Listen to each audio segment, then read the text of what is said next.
Christmas. So um, I don't really know why I did that. I was just something to say, I suppose. But welcome. I'm glad that you're joining me for this particular podcast.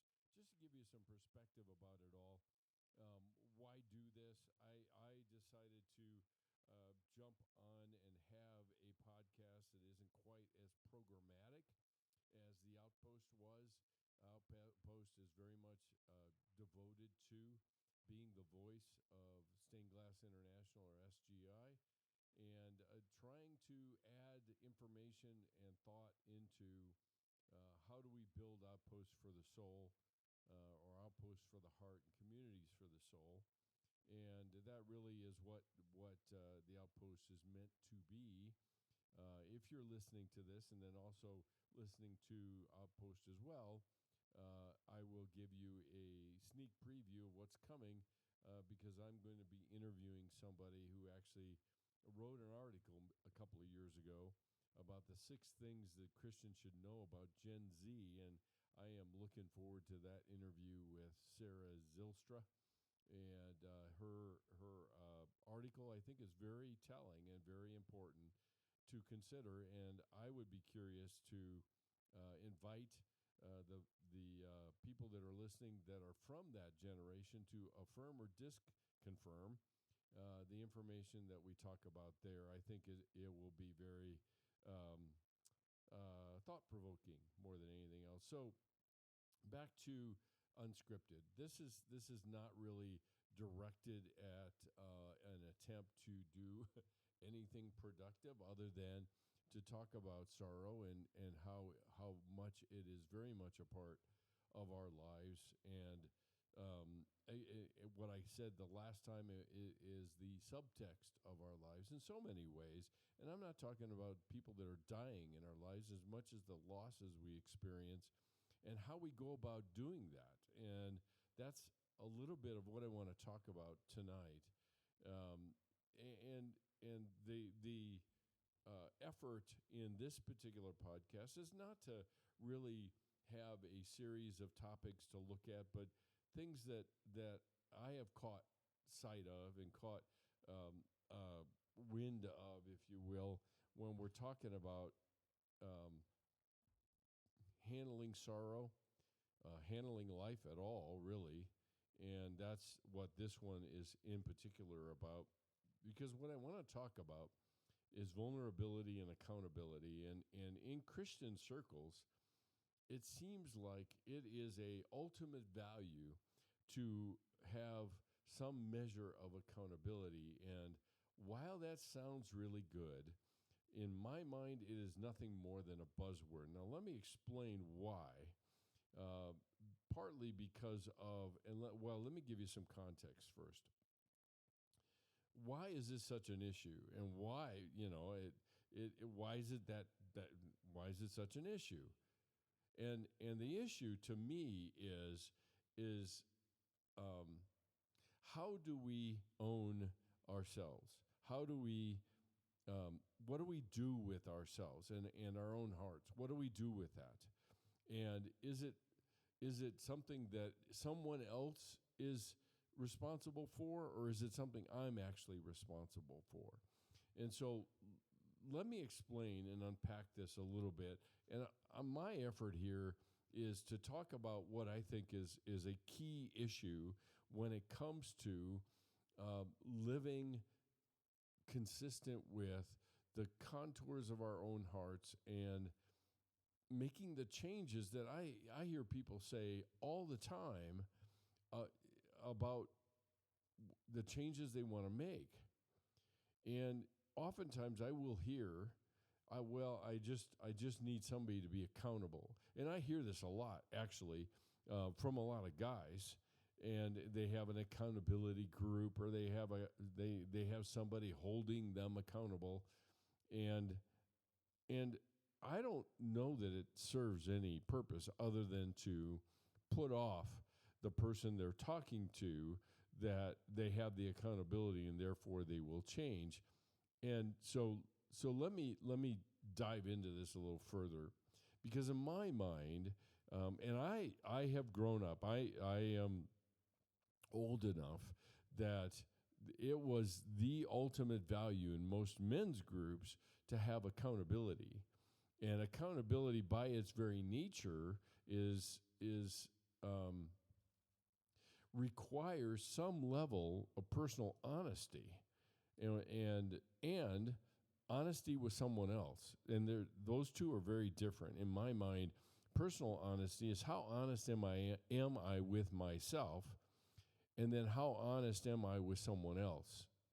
And accountability always requires, at some level, someone else asking the questions, someone else, quote unquote, holding us responsible or holding us accountable. And the problem is that the motivation is always directed towards someone else, which I think is the tool that is used to actually believe that that's where change comes from. And so I won't change unless I have some measure of accountability. And I don't buy it. I really don't buy it. And part of it is because I've lived that. And accountability works only if I am willing to be honest. Now, I will have probably people thinking, well, yeah, but I think we underestimate how dishonest we actually are with ourselves. And at some level, if we are honest, usually what accompanies it is shame, not guilt, because guilt actually motivates me to change. But shame says, I have blown it again. I have done whatever it is I shouldn't be doing, or whatever my standards say I shouldn't be doing, and therefore I am a bad person, or a bad Christian, or a bad fill in the blank. And so accountability ends up turning to other people to accomplish what I have to do myself. And as long as they're willing to ask the questions, then I can answer them. And if the questions are the right ones, then I will answer those. If they're not the right ones, I'm not going to make the change. I'm not going to correct them and say, well, you really should be asking this instead. And so accountability is an interesting thing. To me, it's interesting in the sense that in a lot of Christian circles, they get really defensive about needing accountability because we believe that we need someone else. Now, on the surface, that sounds right. In terms of community, I do. I need someone else to walk alongside of me and understand that. But accountability tends to carry with it, maybe this is just me, and I'm just too much of a renegade on this stuff. But accountability carries with it a hammer. And if somebody asks me the right questions, and let me give you context for that, because in the days gone by, in the heyday of what was the ministry that actually brought me here to Colorado, and that was Promise Keepers, is that in a lot of men's ministries, they would hand out cards with accountability questions on them. And usually the list of questions would be about, your eyes and how you're handling your eyes, and lust, and relationships with other people, and relationships with people that you probably shouldn't be having relationships with, those kinds of things. And usually the very last question was, are you being dishonest with any of the answers you just gave me? And it's wild. It just is downright wild for me to think in those terms, because if somebody is going to cover for their inappropriate behavior toward the opposite sex, or in other relationships, or being controlling, or whatever that might be, are they really going to say, yeah, I've been dishonest that whole time, I've been lying the whole time? They're not going to say that. I mean, let's be real, really.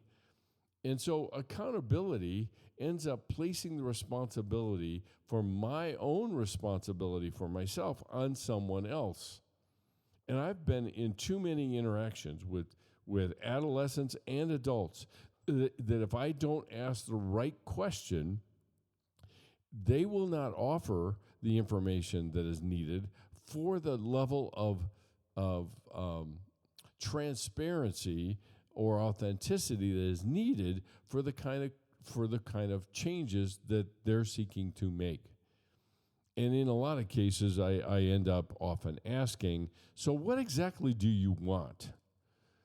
If I ask these right questions, you'll answer it. If I don't ask them, you won't answer it. So therefore, you are justified in continuing on because I didn't ask the right questions, right? And so accountability works because I have someone else to ask the questions rather than me. And if I'm not going to be honest with myself, and in a lot of cases we're not, so how can I be honest with you? I mean, if I'm not going to walk the contours of my own heart, then how in the world are you going to walk with me in it? I can't give away what I don't own, what I don't understand, what I don't explore. There's no way I can give it away. And what I do give away, if that is based on a shallow assessment of what is going on in my heart, then you may believe that I'm being honest when in fact I am being honest to the degree that I am willing to look in any kind of way at what's going on there, but not with the Holy Spirit guiding me to be brutally honest, which is usually the way that we describe this, to be brutally honest about what's there. So what does that mean? What that means is I'm not shading the truth. I'm not creating soft edges to make it sound better than it is, or one person I read once said, I'm not gilding the lily here, making it look prettier than it is. I'm just calling it for what it is. But that requires the other issue that I wanted to talk about in this, and that is vulnerability. And that is the thing that if we are going to build the kind of community we say we want, it doesn't require accountability, it requires vulnerability. And both of them, interestingly enough, have ability in the root of the word. Accountability or vulnerability. So what does that mean? Because accountability is, oftentimes it's used as an accounting term. I open my books of my life to someone else, and now I'm being accountable. They can look through the records of my life. But do we do that? And it, like I said before, it ultimately requires someone else to do that because I'm not willing to do it. By implication, I'm not willing to do it. And so what about vulnerability, and why is that such an issue?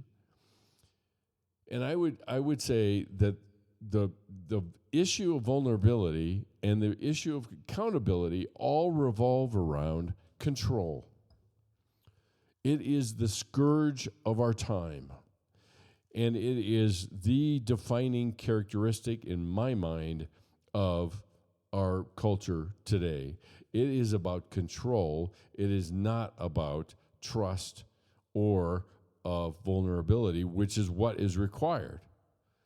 Because you can't have vulnerability without trust, and you can't have trust without vulnerability, which is a very famous quote from Brené Brown. So what is it? I mean, let's define our terms here, right?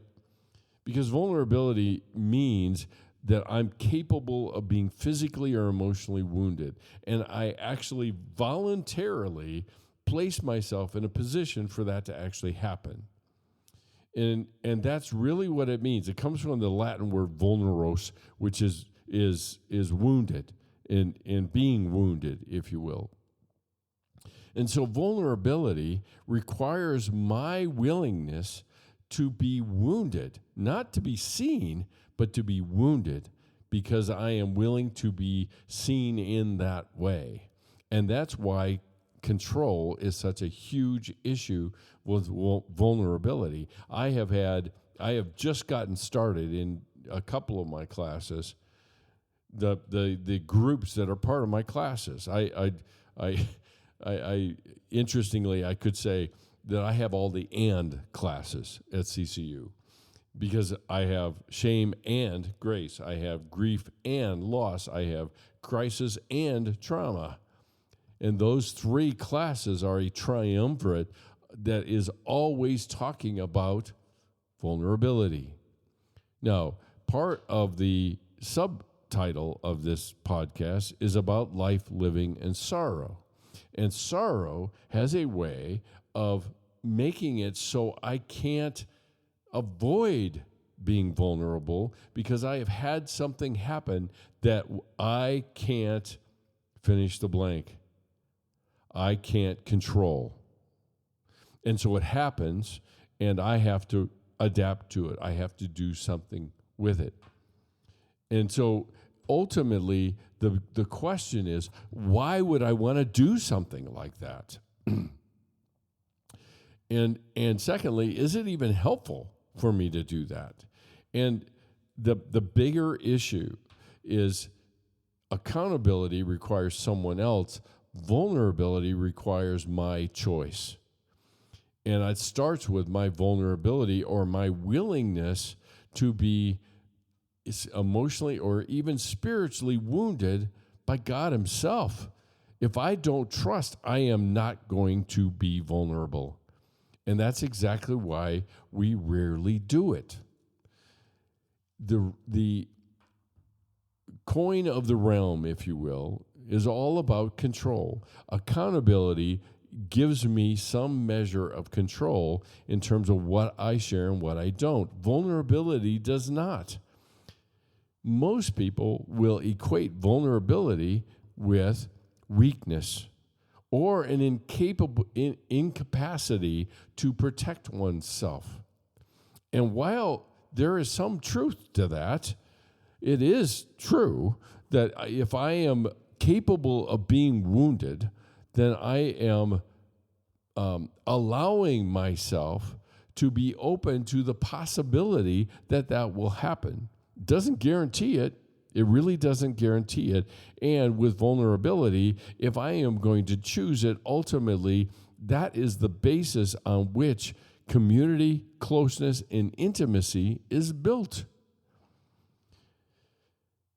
And so sorrow enters our lives. It is something we can't do anything about, and we have a choice to make whether or not we are going to allow people to see us as we are rather than create an image of who we are so that we can look better than we are.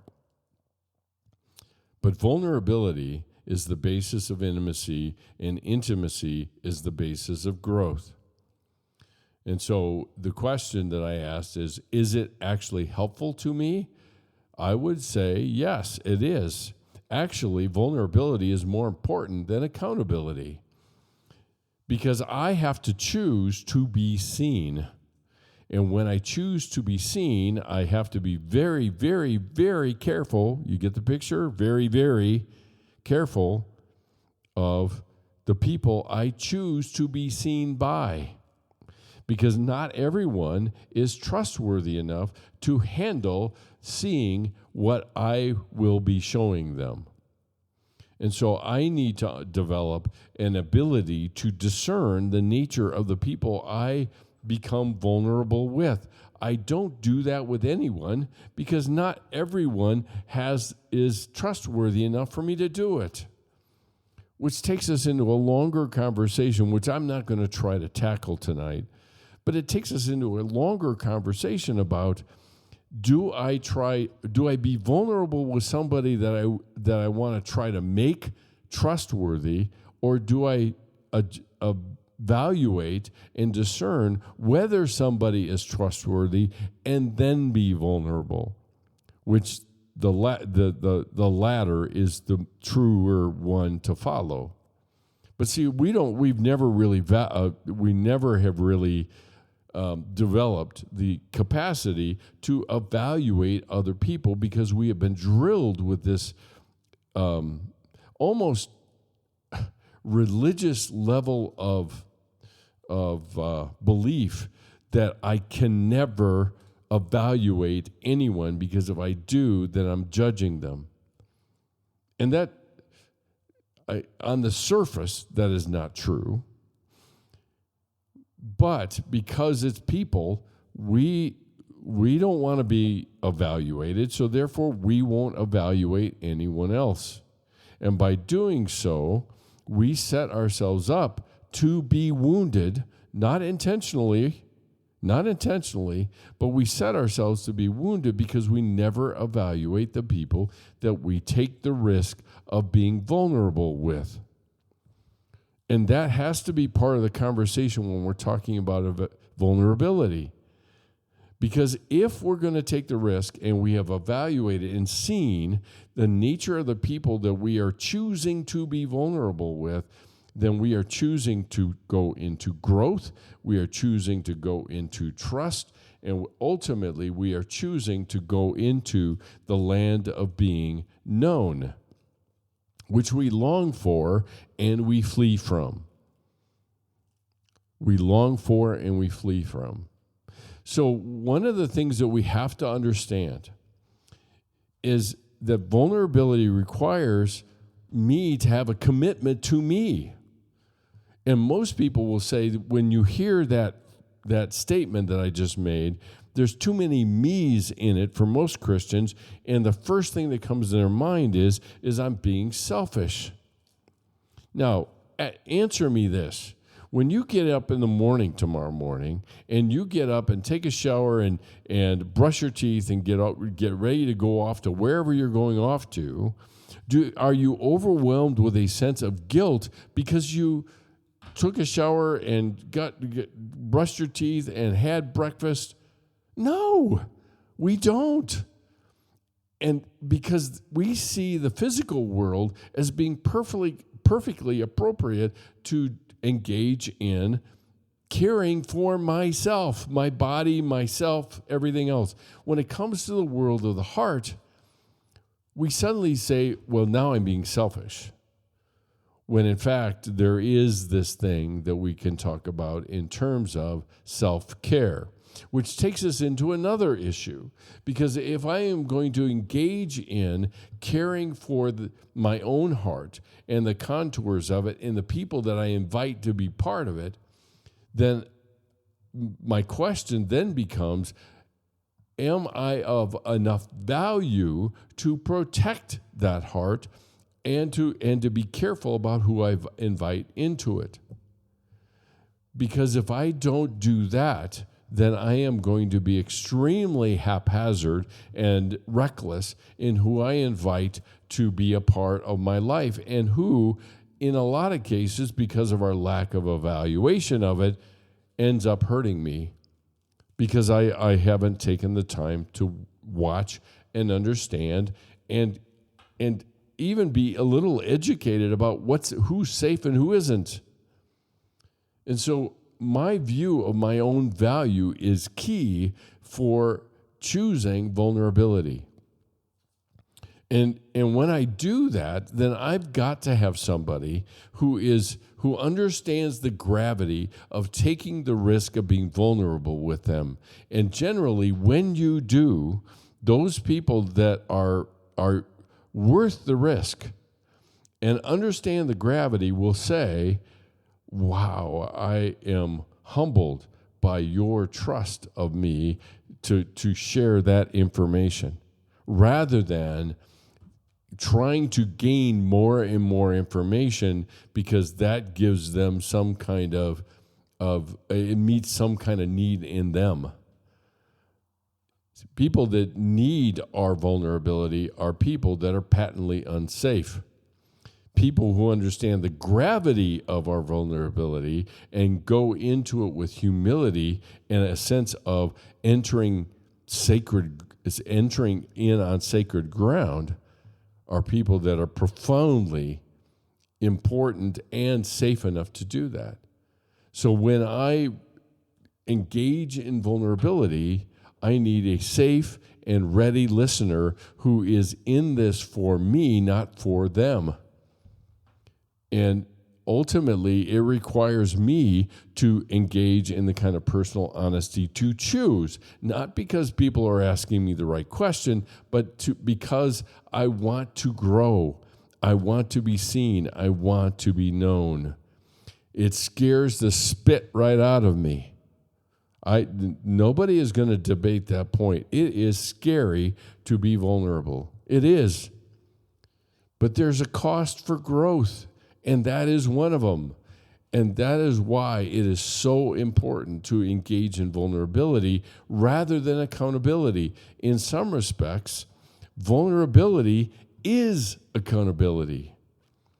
And it is important in terms of even the healing process of our sorrow, of the things that we have lost. We have to choose who we are going to be vulnerable with. And oftentimes the people that understand the gravity of it are also people who have experienced the kind of loss that we have gone through. And that's key. Let me give you an example, and I've used this example before, particularly in the world of grief and loss and sorrow, is Job, the biblical character, the biblical person whose story is told.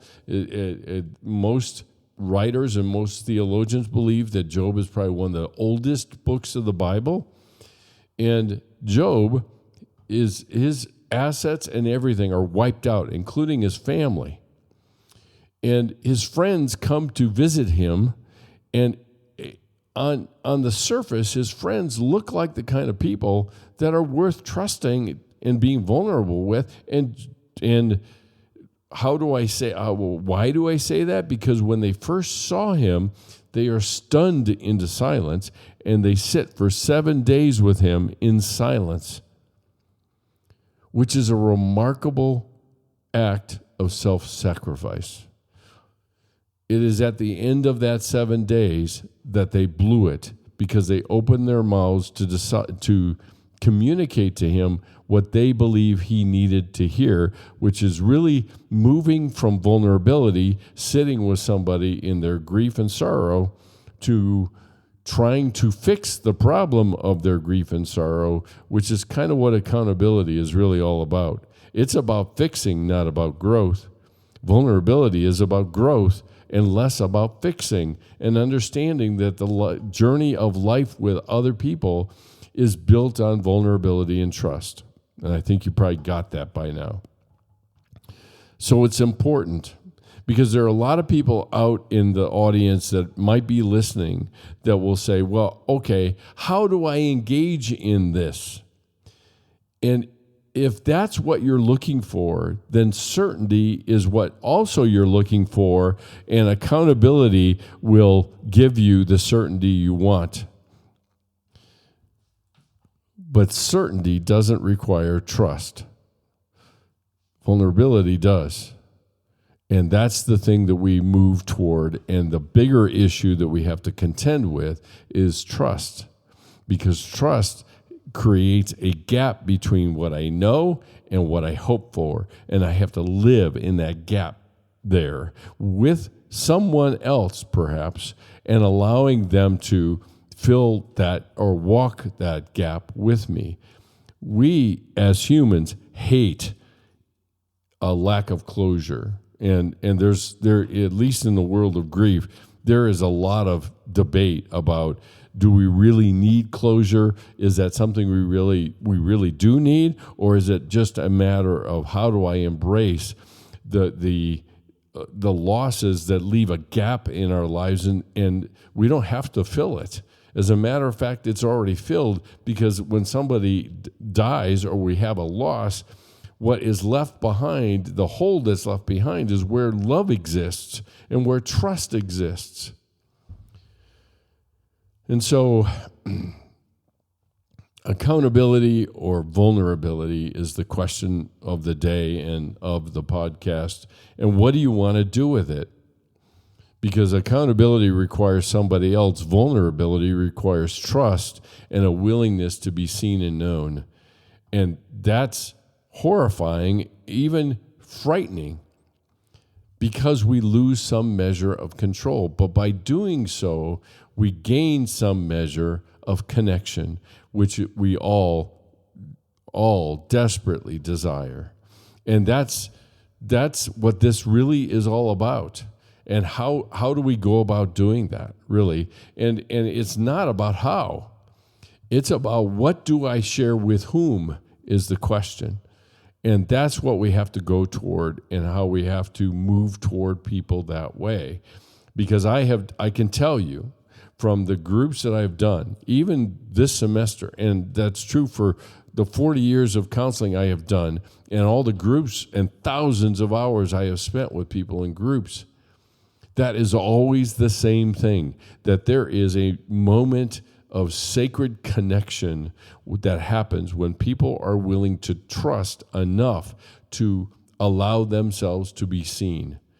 Because it's on us to be seen. It's not on somebody to tear down the stained glass and find out who's behind it. It's on us to dismantle that thing so that we can be seen. And when we do, we gain not only a connection with somebody to walk the journey with us, but we also gain a little bit of ourselves back. And we learn to grow in owning our own hearts. And that's really where all of this leads, is owning our own hearts enough not only to give it to God, but to give it to other people as well. And it's not through condemnation that we're going to gain it. In shame, certainly not through shame, but through acceptance and trusting that God loves us enough that He loves us as we are, not as we should be, because we are never, ever going to be what we should be, because it's an illusion. And we keep striving for an illusion that cannot be achieved. We all know that illusions are not, but yet we keep striving because it's a nice distraction from the longing we have to be seen and known. Well, that's it for tonight. Thank you enough. That's all my rant about vulnerability and accountability and how that fits into it all. This is more of a life and living part of the podcast than the sorrow specifically. We'll get back to it.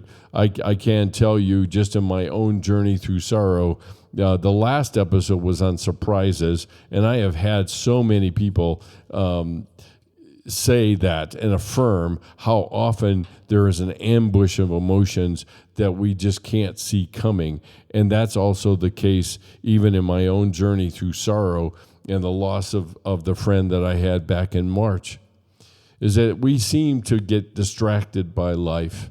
And it's a welcome distraction until some quiet time arises and there's some time to reflect on where life is and how it goes.